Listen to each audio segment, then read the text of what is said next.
Hello everyone and welcome. Hope you're all doing well today.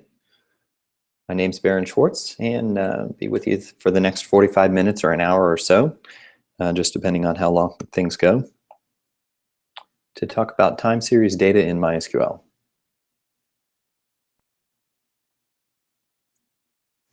A few logistics before we start.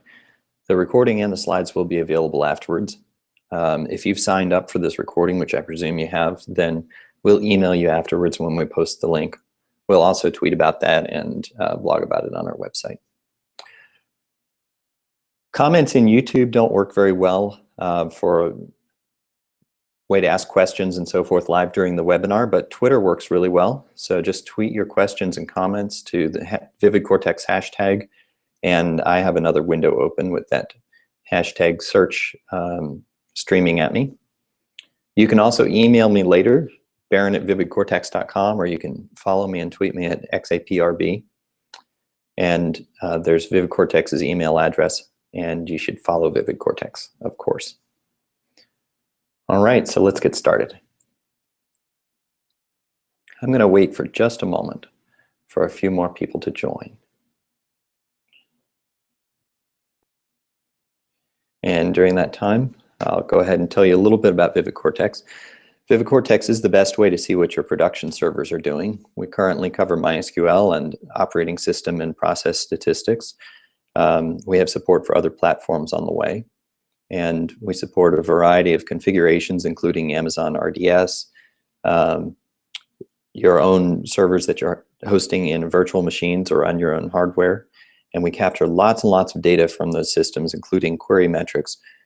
We capture from a variety of locations, such as the network traffic, which we decode to sniff the queries out of it and time them. Statistics from MySQL itself, statistics from the operating system, and process statistics from the proc file system, all kinds of stuff, and we stitch it together. At a really high level, you can think of VividCortex as a way to avoid things like slow query log analysis, which typically is very painful and burdensome for your servers, takes you a lot of time to do. You can get that insight almost instantly with VividCortex. Take you a minute or so to get up and running, and then you'll have per second detail into what your servers are doing, all the queries that they're running. And there's a free trial. This is a few screenshots from our user interface. And this is not just a product promotion. Everything that you're looking at on this screen comes from time series data. So if you look at it from the top left, that's our bubble activity view, where the bigger hosts are larger and more heavily loaded. And the hosts that are trending upwards are getting hotter, so they're redder. And the hosts that are trending downwards are blue. That's all from time series data with a variety of statistical techniques to analyze it. There's an event dashboard just below that. In the top right quadrant of this screenshot, we have our top queries widget. That's all time series data. The blue bars along the left, the thick blue bars that indicate the relative size of each query by the metric that they're ranked by, that's essentially a sum over a range of time series, and then the time series with 1 second resolution is charted as the strip chart to the right of that, and then on the bottom we have your traditional system metrics strip chart, in this case of CPU utilization on our Jenkins server. So that's all time series metrics, and those are or time series data of one form or another. And those are the kinds of data that we're going to be talking about, how we actually store and process that data on VividCortex's backend today. So let's talk about what time series data is. There's actually a few different definitions, and it depends on who you're talking to. People think about it different ways. For our purposes, we think about time series as a series of measurements from a metric, and we take those measurements at a specific point in time. So traditional examples of this would be stock ticker data, whether the stock price over time, weather data such as the temperature and humidity and so forth over time, tweets. On Twitter, every tweet actually has a timestamp associated with it. And I have a question mark after that one, because depending on whether you're interested in that time dimension or not, tweets might not be time series data to you. But I'm using it to illustrate the broader principle that for some people, time series data is just something, some information of interest that has a timestamp associated with it, and you primarily care about the timestamp. Now, most people don't primarily care about the tweet's timestamp. So I would say that in Twitter's case, that the timestamp of a tweet is more of, just metadata about it rather than being sort of the primary dimension along which you view it. But for today's purposes and for VIVIDCORTEX'S purposes, we have lots and lots of measurements at specific points in time, and we're measuring those values from a host. We call it a host. You can think of it as a source. So a host could be an operating system. It could be a MySQL instance running on that operating system and so forth. And this is all data that's really analyzed and stored and retrieved by timestamps. So there's a variety of popular time series databases. Most of them are open source, or at least most of the ones that most people are familiar with are open source. RRD Tool and Whisper for Graphite are the most common ones that you'll see in kind of open source monitoring and metric systems. There are some such systems that use MySQL instead. For example, Zabbix uses MySQL as its backend. And on the MySQL performance blog recently, there was an article about scaling MySQL to meet that level of demand. There's also NoSQL kinds of systems like HBase and Cassandra and OpenTSDB. InfluxDB is a newer one that's been getting a lot of attention in the last year or so. And then there are lots and lots of homegrown time series databases, and more that I haven't mentioned as well. But time series databases show up in lots of places.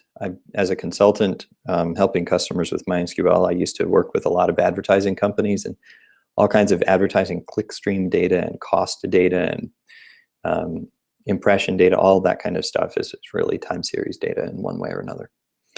And anybody who builds that into a database essentially builds themselves a time series database.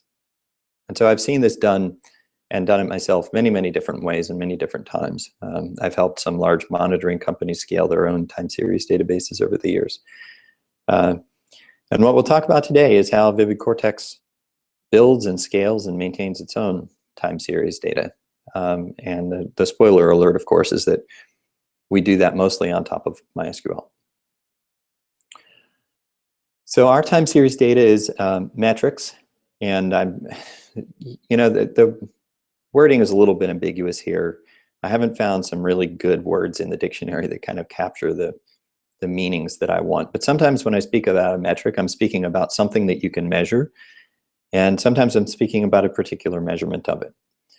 But for our purposes, when we record a metric in our database, or when we measure a metric from your systems, what we're really recording is kind of four things. There's the host, which has an identifier that we've associated with it. That's what we're measuring the metric from. And then there's the metric itself, which is the thing that we're measuring, such as the free disk space or the free memory or those kinds of things. And then there's the time at which we measure it, and then the value that we measure.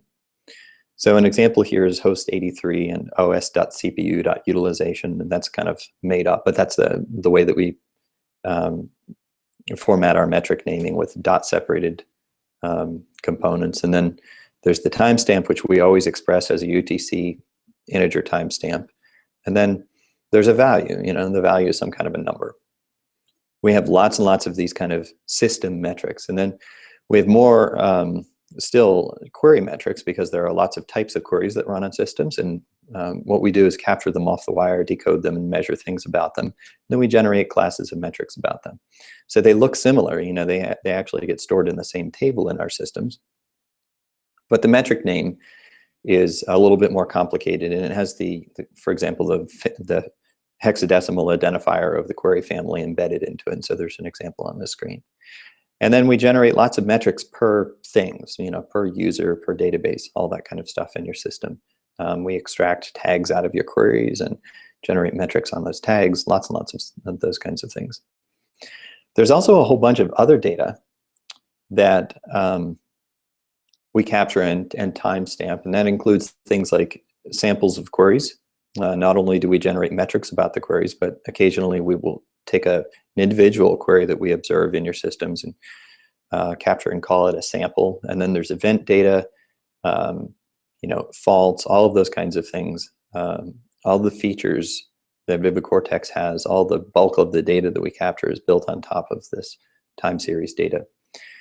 But this webinar is mostly about the kind of time series metrics and not so much about time series query samples or time series events or time series, you know, system variable changes and so forth. We may talk about that at some other point because it's actually most of the data in our systems, but it's not the focus of what I'll talk about today. We have a couple of different kinds of metrics, and this is getting to be a little bit unusual. You know, some of the things that's a little bit distinct or unique about VividCortex's use of time series data as compared to others. So there are the traditional metrics that you think of, like CPU utilization and so forth, that are basically always present. Whenever you look, you're going to get a value for CPU utilization. And I call those dense metrics. And then there are the sparse metrics. And the sparse metrics, you might not see those all the time. So metrics about a particular query, well, if that query is not active during the time range that you're watching, then you're not going to see any metrics then. And that's the case for a lot of queries. In fact, most query metrics are not dense at all. They're very, very sparse. And so we get these this large diversity of metrics about query behavior that has lots and lots of holes in it. That data is not continuous at all. There's a couple of other things that are unusual about the data that we capture, or at least unusual as compared to the systems that I've worked with before. One is that everything is very high resolution. It's in 1 second resolution. We measure things with microsecond precision, and then we sample all of those measurements once per second. So we're getting time series metrics once a second. And there's a large number of metrics that we generate. There are about 1,000 of metrics per server per system just for the base operating system. And then these sparse metrics, like the query metrics and the per process metrics and things, those have a much higher cardinality. So we can have tens of millions of metrics on a particular customer's environment. Our own environment is a little bit less diverse than that. You know, we have tens of thousands of metrics, not tens of millions, but it's not unusual for us to see customers with millions or tens of millions of types of metrics on their system.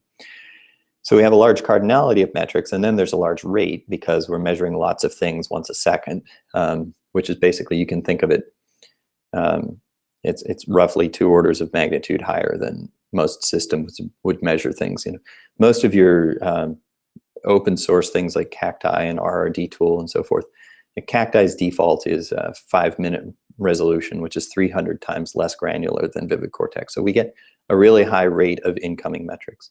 And then this sparseness. And the sparseness really matters because a lot of things that work pretty well in some other kinds of systems would not work very well with tens of millions of highly sparse metrics.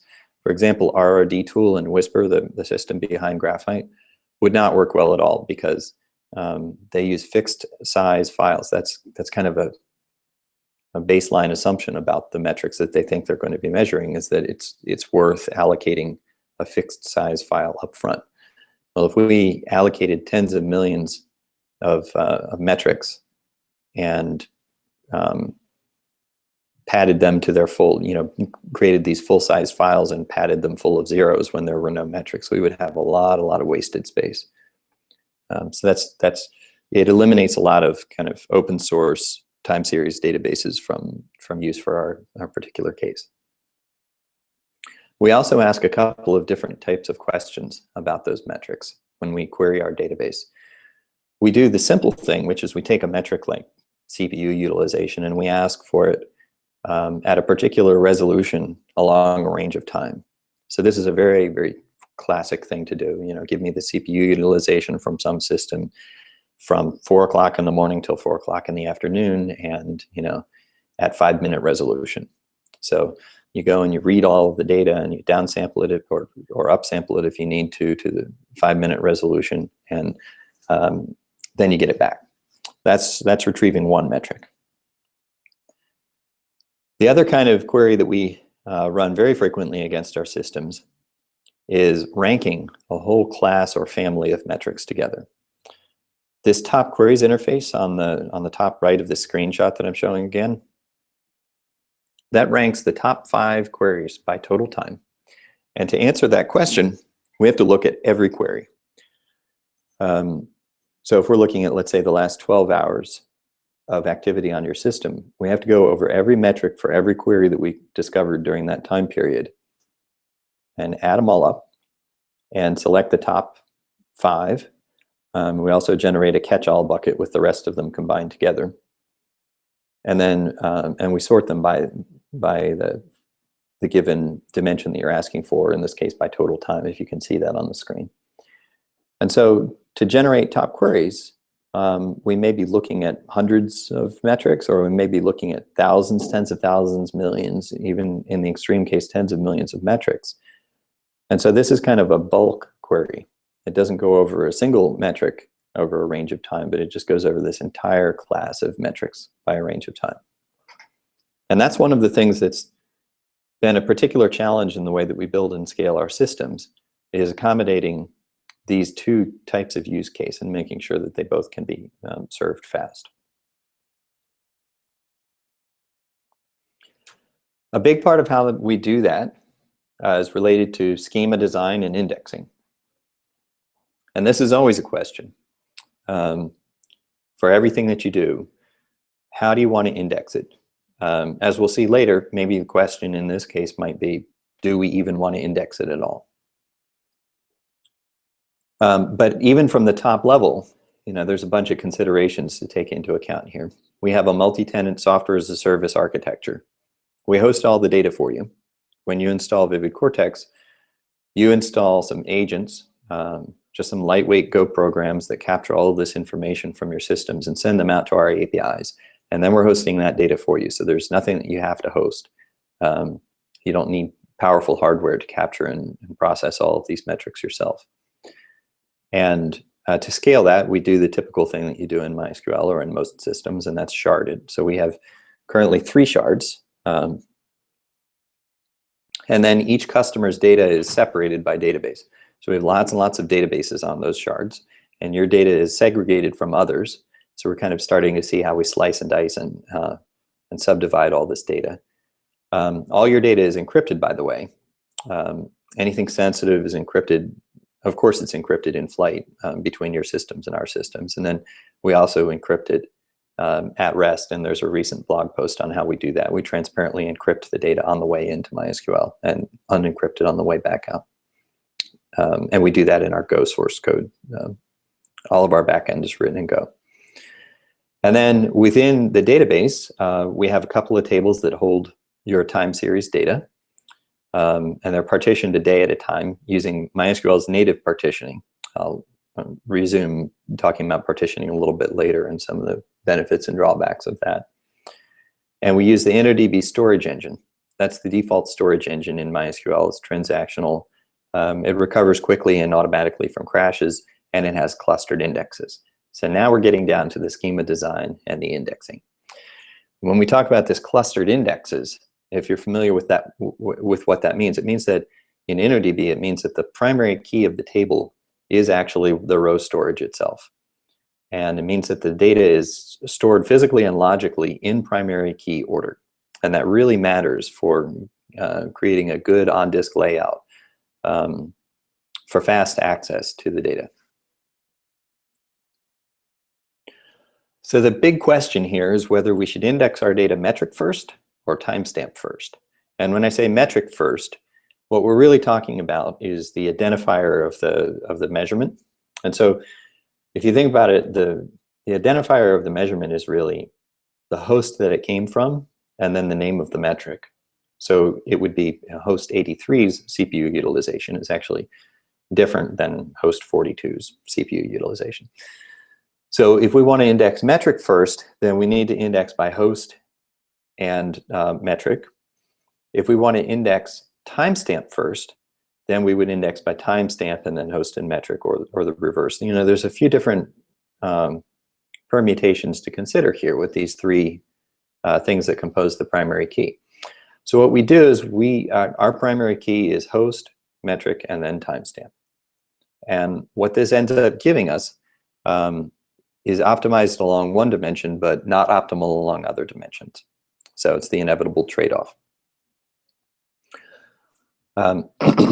So we index metric first. And the advantage of that is that it's optimized for fast reads of dense metrics along a particular timestamp. So metric first and then timestamp means that if you look at a particular host and a particular metric, then you're going to find that the values for the timestamped measurements of that metric are logically and physically laid out together on disk. You know, those rows are essentially sorted by the primary key, and the primary key ends with the timestamp. So when you read them, you're seeking down using the host and then the metric name, and when you get to the bottom of the index, you're reading along a range of timestamps, and they're stored contiguously. Now, the drawback for this is that enumerating or reading large categories of metrics is not optimal. And I said that we have lots and lots of sparse metrics, and we'll see in a little while why that becomes troublesome. The alternative is that we could have indexed timestamp first, and there's a couple of advantages to that. One is that it's optimized for writing metrics. It means that you minimize, if your timestamp is the leading part of your primary key, and your data basically in applications like this arrives timestamp in timestamp order, then you're essentially appending to the end of the table, and the database will do less index splitting and reorganizing to keep that data in the clustered index order. It is optimized for reading all metrics that exist for a given time range, but it is not organized in a way that makes it optimal to do reading a dense metric for a time range, as I mentioned.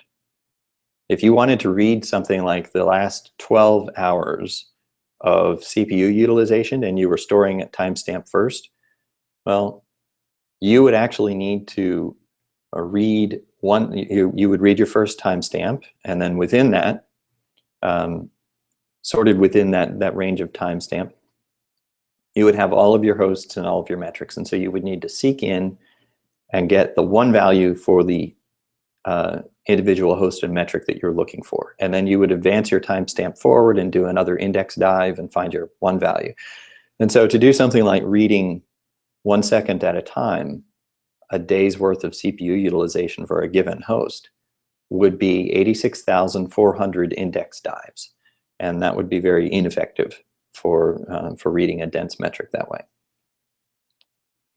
Also, if you want to stream this data out and assemble a metric at a time and then send it to a client, you know, let's suppose that you're interested in, let's suppose that you're actually interested in every metric, all of them, for a given time range, but that the application that wants to process them wants to think about them a metric at a time, not a timestamp at a time. Well, you basically have to stream through all of your data, put it into memory, reorganize it metric first, and then stream out a metric at a time to your client. And these two things that have drawbacks here, these two access patterns that have drawbacks, are very, very important for this type of a database, time series database. So that's why we chose at VividCortex to organize metric first and then timestamp at the end of the primary key. And I've worked with several other companies who have done the same thing, and I've seen exactly the same advantages and drawbacks. So completely familiar and comfortable with all the consequences of this. So it wasn't really a tough decision, although I'm kind of, you know, thinking through the reasoning here in some level of detail. It wasn't a particularly tough decision for us. Now, there's a couple of other things that we could consider. Since each of those, you know, timestamp first or metric first, each has benefits and drawbacks, what about secondary indexing to index along a couple of dimensions at a time? The dimensions, the benefits of that would be that it's theoretically optimized for more access patterns. However, secondary indexes in InnoDB are not clustered.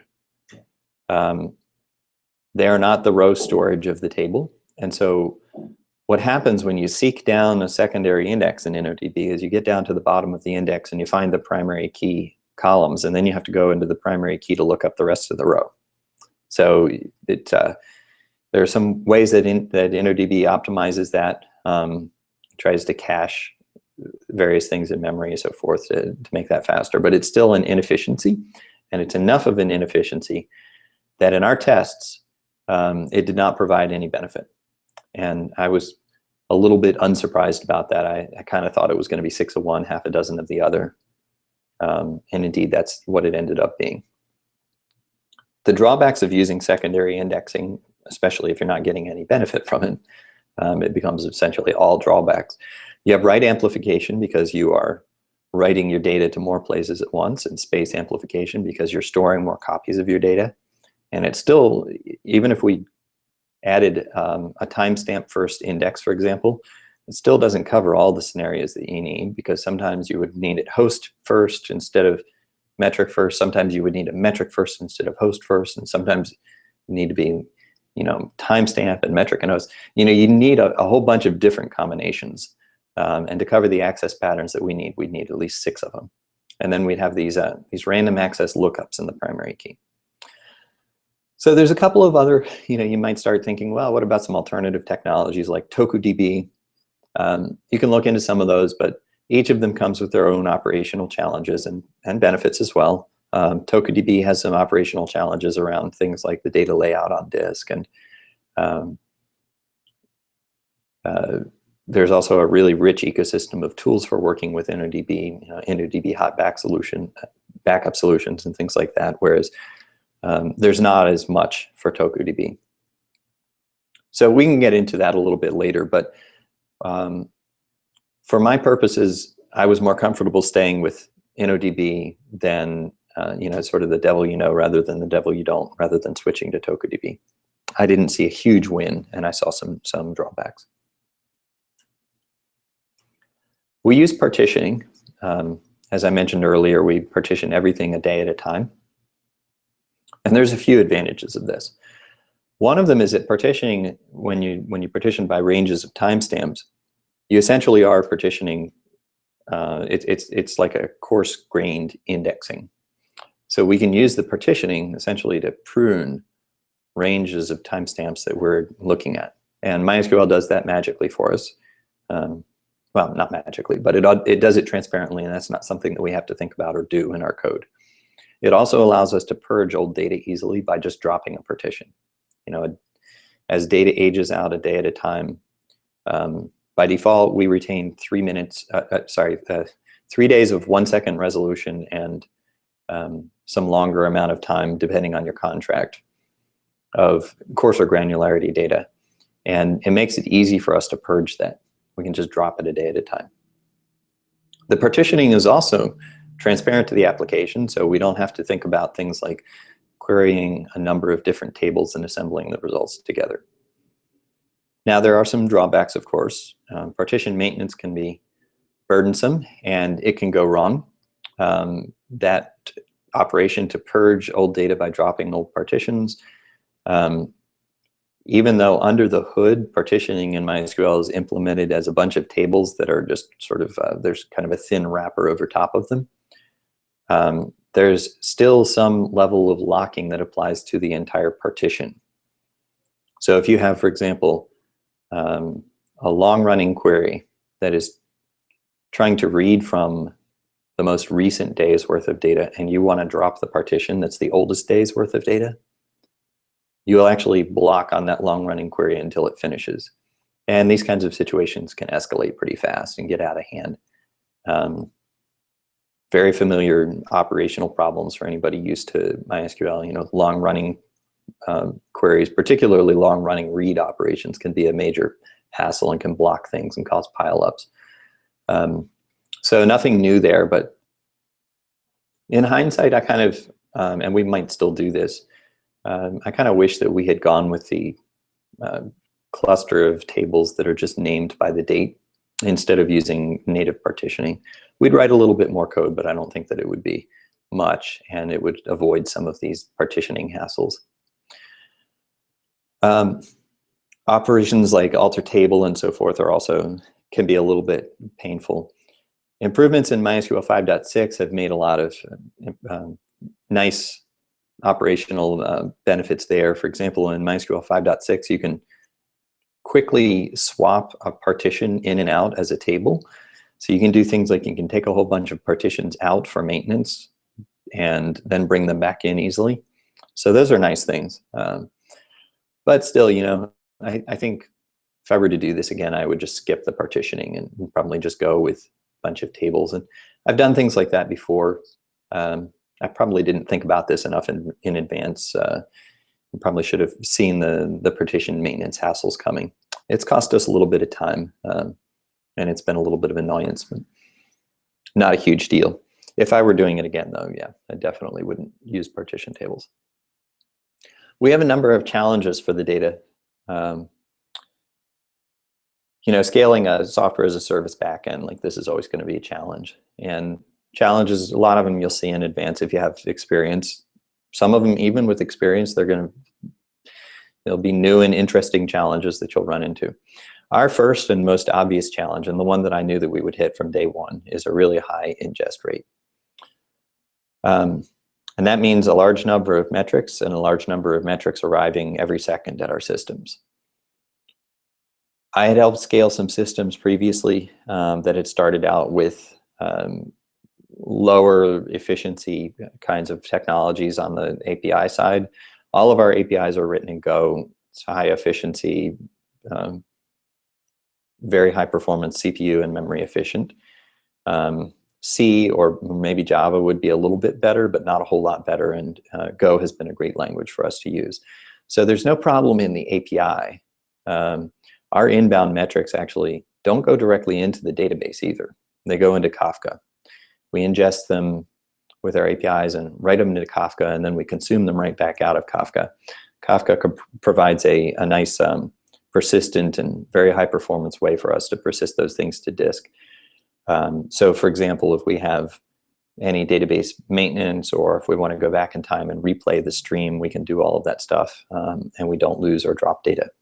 We used to have our APIs directly attached to our databases, and if we needed to do anything like alter a table or whatever, you know, we could get into some trouble, and if we get into trouble, then we start dropping metrics on the floor. And we don't do that anymore with Kafka in there. So, you know, small lessons learned there. Not a huge challenge. Nothing really surprising there.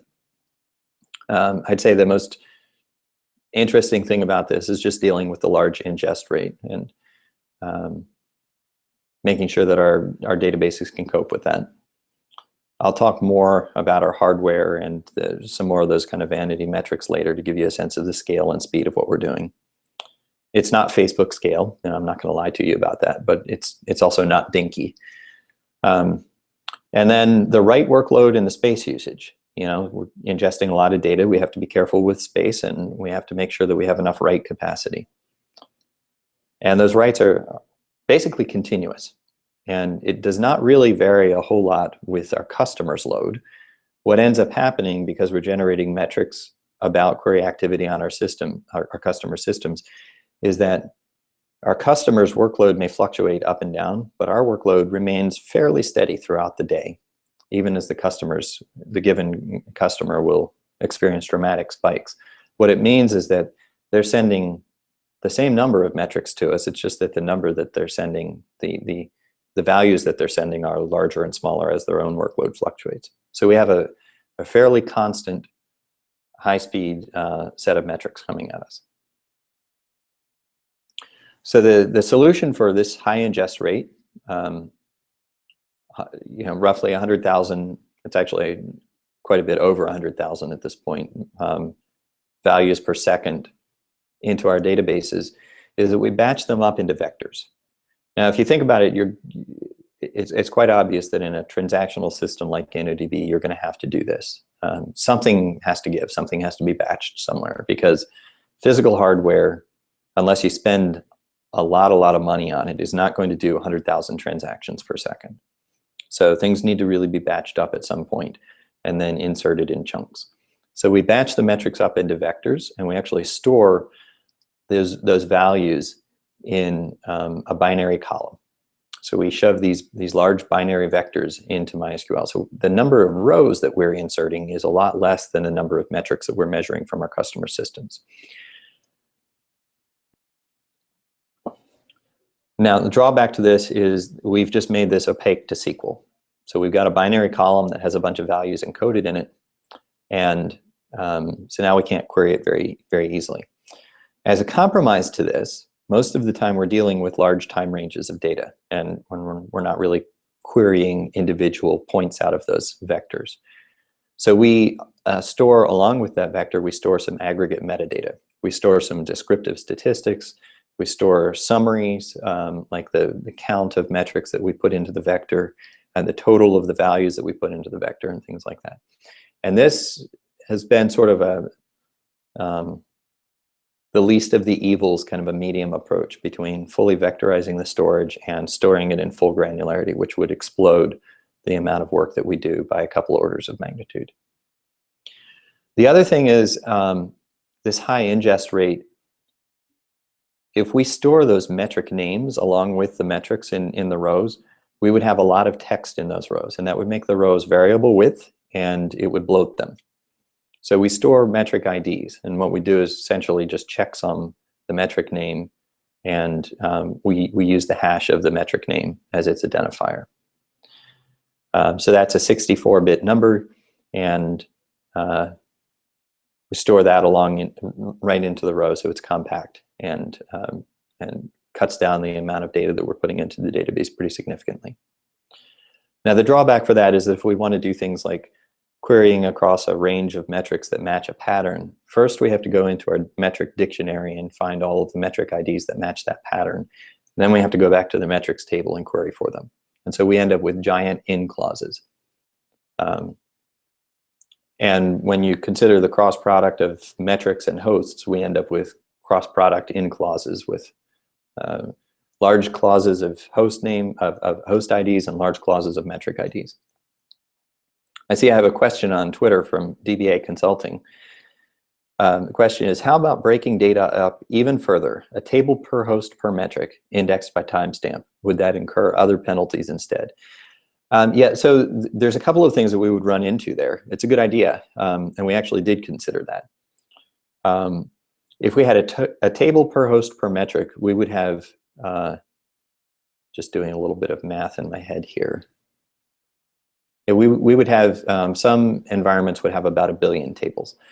So then we run into file system limitations, we run into inefficiencies with data being stored sparsely, but consuming, as you know, data is not stored a byte at a time in the file system. It's stored in pages at a time, at least in 4K at a time in most file systems.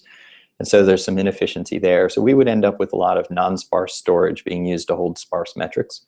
And things like listing the directory would become really, really slow.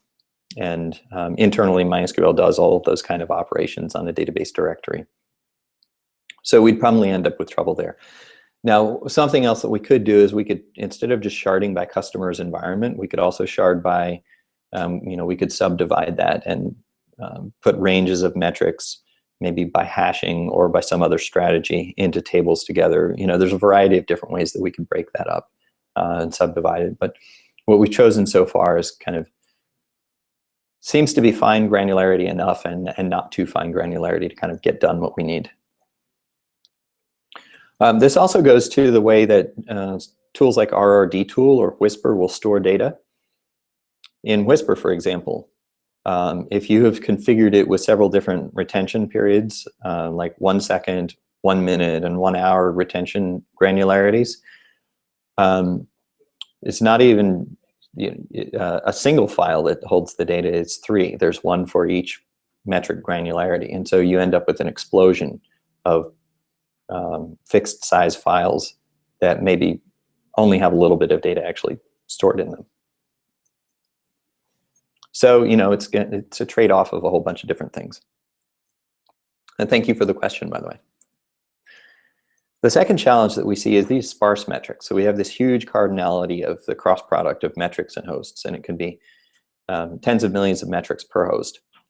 And the problem is that if we're looking in a particular time range, and we're trying to, for example, for the top queries view, we're trying to sum up all of the metrics to rank them.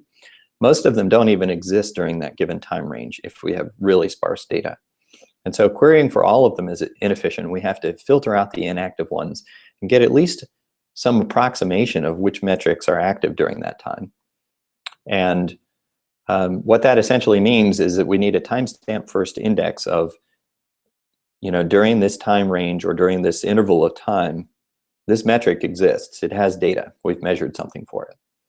That's pretty inefficient in MySQL. What you'd end up doing is saying yes. You'd have a table that was indexed by metric, by timestamp, by host, by metric, by yes, true. And you would end up, every time that you see that metric coming in through your systems, you would end up going and finding that row and saying, store true in this row. And unfortunately, the way MySQL is built, storing true in a row repeatedly still has a lot of overhead. So that's very inefficient.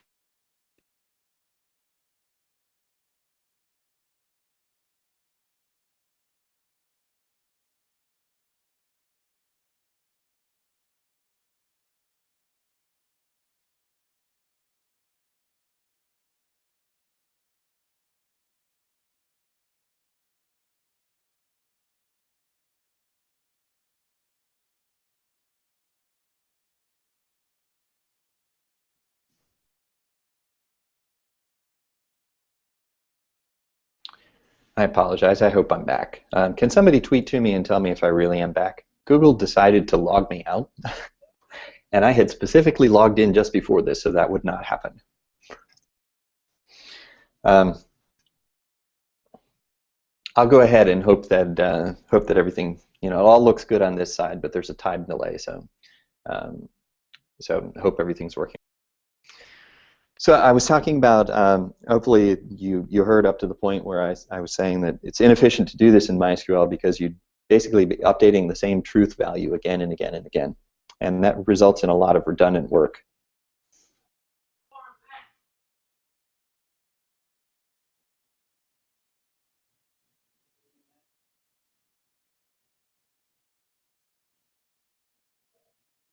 I need to share my screen there.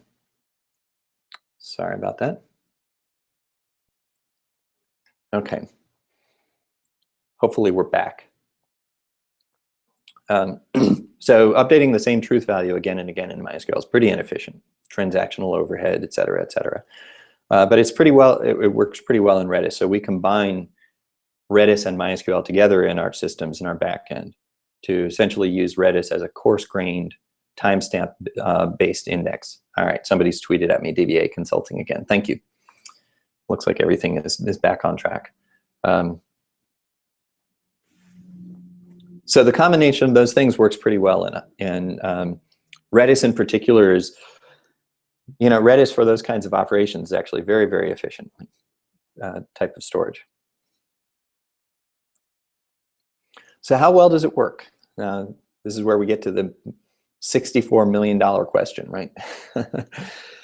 It works pretty well on a number of dimensions. The data is pretty compact. Storing this data by host ID, metric ID, timestamp, and then vectors of timestamp values works pretty well. Even though we're not using any kind of compression. We did try NODB compression and didn't find any wins from that. We have about 50 production hosts in our own architecture. And for 10 days of 1 second resolution data and 90 days of 1 minute resolution data, we end up with 80 gigabytes of total data.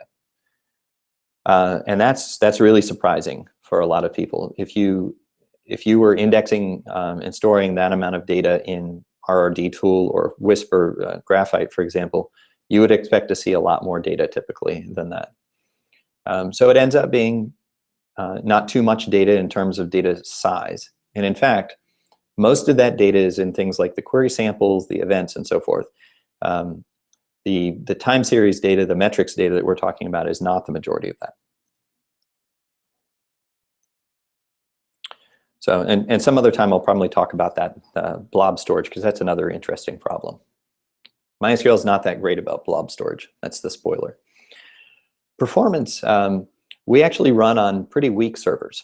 We deliberately do not use really high performance servers because we want to avoid the crutch of relying on high performance hardware and then discovering the bitter truth that it doesn't scale forever and we can't just upsize and buy more hardware forever. So we use mid-range EC2 servers. They have 8 virtual CPUs and 26 gigabytes of memory. And we actually don't work them all that hard. We're not stressing them too much.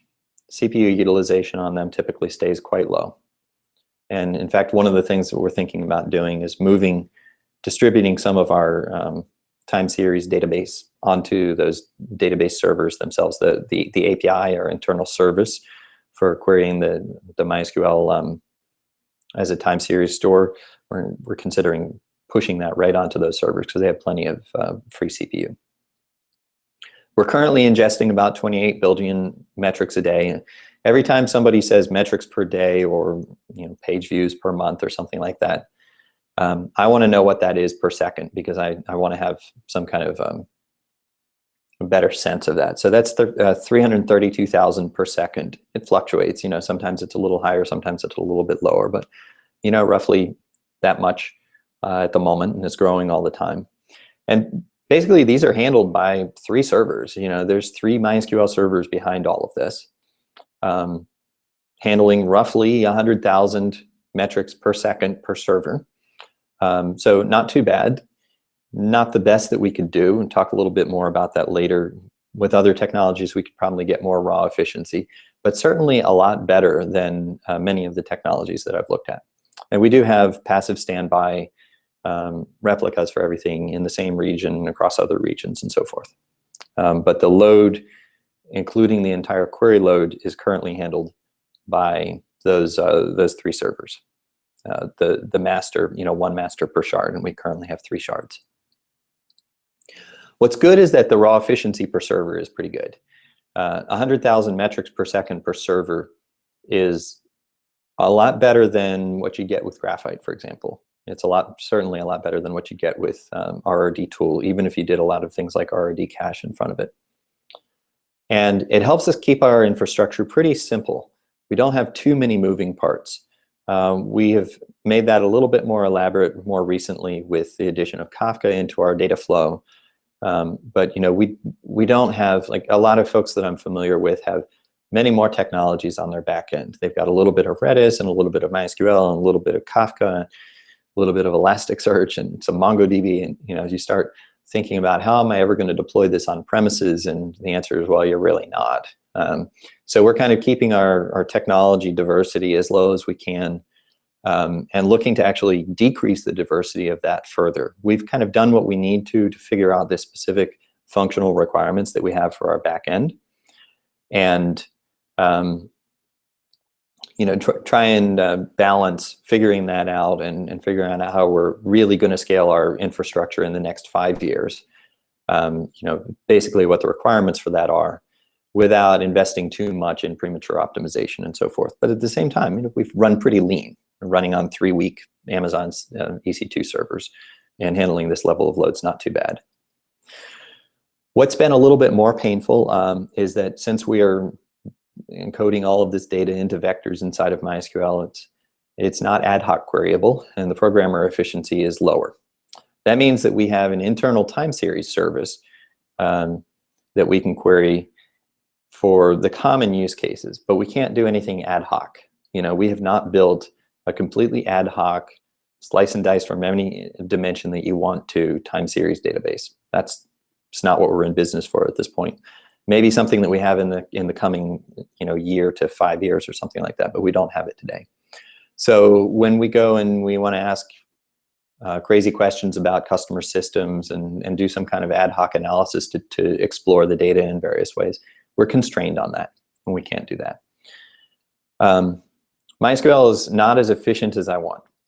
There's quite a bit of overhead in InnoDB. To put this into perspective, though, MySQL is a damn efficient database. Just in terms of raw power that you get, It's come a long way. You know, it used to be that it really didn't scale on multiprocessor hardware and large amounts of memory and so forth.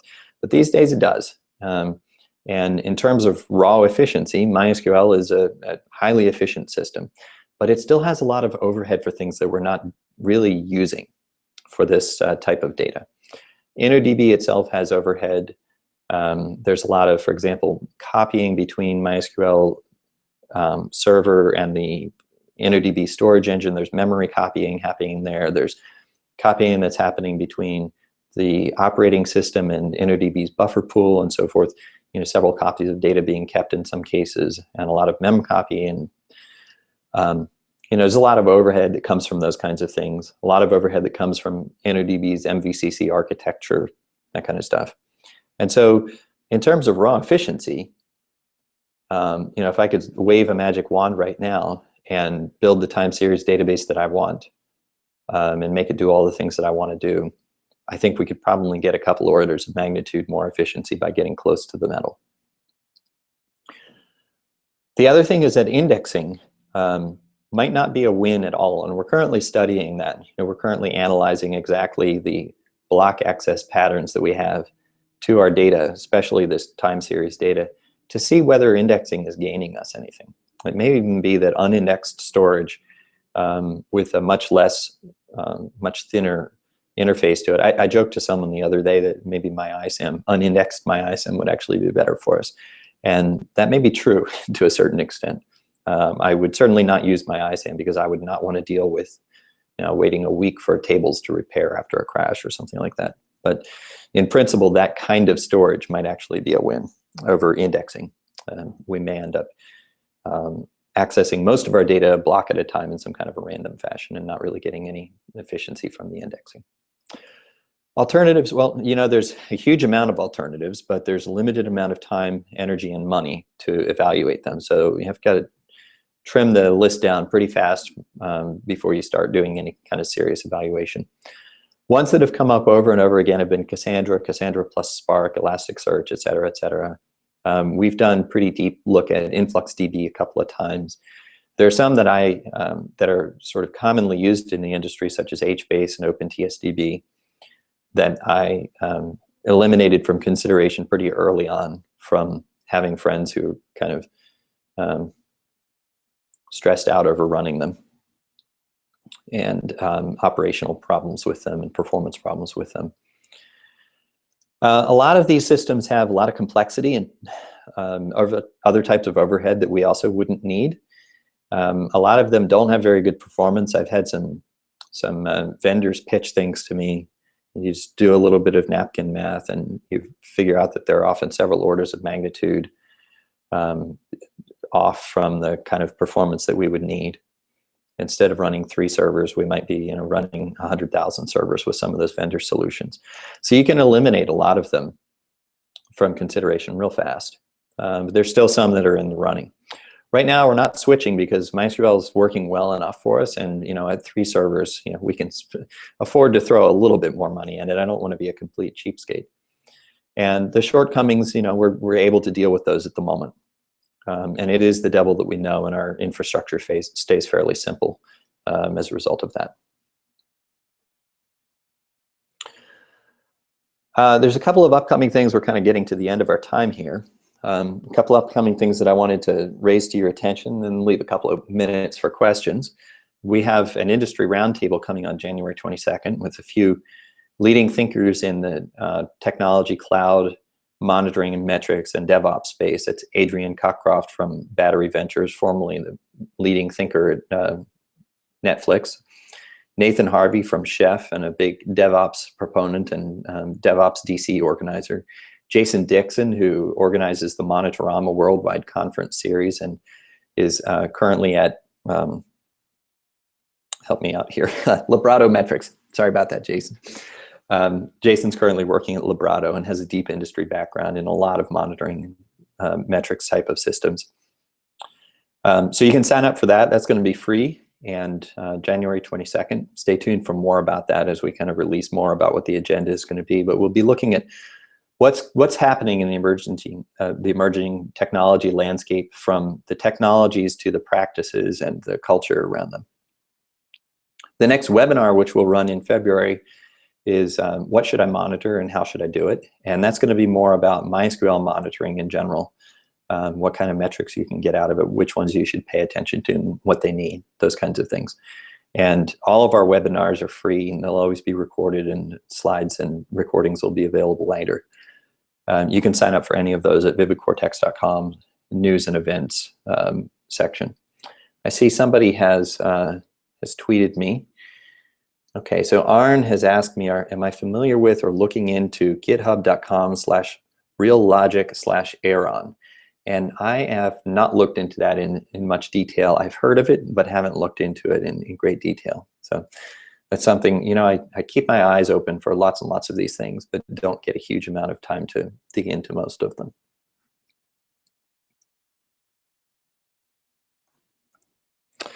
So I'm open for questions.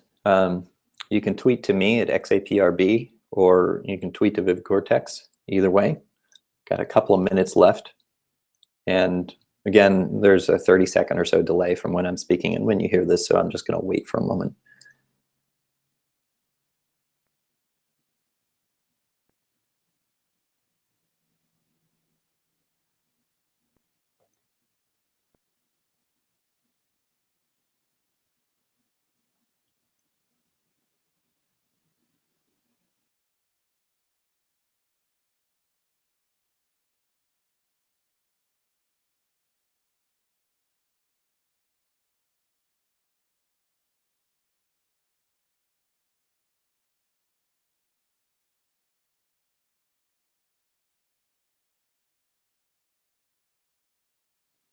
All right. No more questions, and we're basically at the end of our time. Thanks, everyone. I hope this was good for you, and at least stimulate some useful thoughts, and look forward to corresponding with you about these kinds of things, seeing you at conferences, talking to you on future webinars. Have a good day, everyone. We'll get the recording up and the slides out as soon as possible, and we'll let you know on our blog, on Twitter, and on email if you signed up for our newsletter, or actually we'll email all of you because we had your sign up through the webinar sign up form. So we'll send that to you pretty shortly. Thanks, everyone. Have a good day.